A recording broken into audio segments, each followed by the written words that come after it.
Tensionet në lindjen e mesme janë shpërsuar sërish pasi presidenti i SBA-ve Donald Trump parlajmëroi për një goditje shkatëruese ndaj infrastrukturës iraniane nëse Teherani nuk rihap ngushticën e Ormuzit.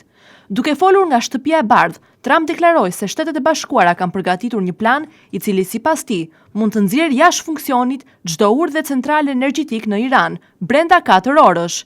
Megjithatë, ai shtoi se një skenar i tillë mbetet i padëshiruar, pasi Washingtoni preferon një zgjidhje më paqësore. Paralelisht me retorikën e ashpër, u njoftua për një rritje të ndjeshme të sulmeve ajrore amerikane. Ngushtica e Ormuzit, një nga arteriet më të rëndësishme të furnizimit global me energji, vijon të mbetet e bllokuar që prej fillimit të sulmeve nga SBA dhe Izraeli ndaj Iranit në fund të shkurtit. Nga ana tjetër, Teherani ka refuzuar idenë e një armpushimi të përkohshëm dhe ka kërkuar për një marrëveshje të përhershme, e cila do të përfshijë fundin e konfliktit, dëm shpërblime lufte, si dhe heqjen e plotë të sanksioneve ekonomike. Sipas transmetuesit shtetëror IRIB, autoritetet iraniane kanë paraqitur një listë kërkesash përmes ndërmjetësve ndërkombëtar. Një nga pikat kryesore mbetet kontrolli mbi trafikun detar në ngushticën e Ormuzit, ku Irani synon të vendosë rregulla të reja, përfshirë edhe një sistem taksimi për kalimin e anijeve.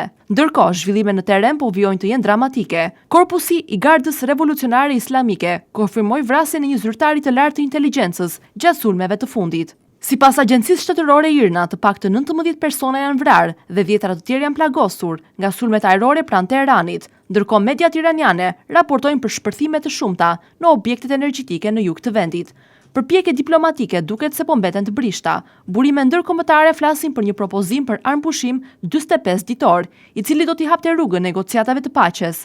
Megjithatë, pengesa kryesore mbetet kushti i SBA-s për hapjen e menjëhershme të ngushticës së Ormuzit, një kërkesë që Teherani e ka refuzuar kategorikisht. Në një klim të tillë tensioni dhe pasigurie, rajoni mbetet në prag të një përshkallëzimi edhe më të madh, ndërsa komuniteti ndërkombëtar po bën thirrje të vazhdueshme për përmbajtje dhe rikthim në dialog.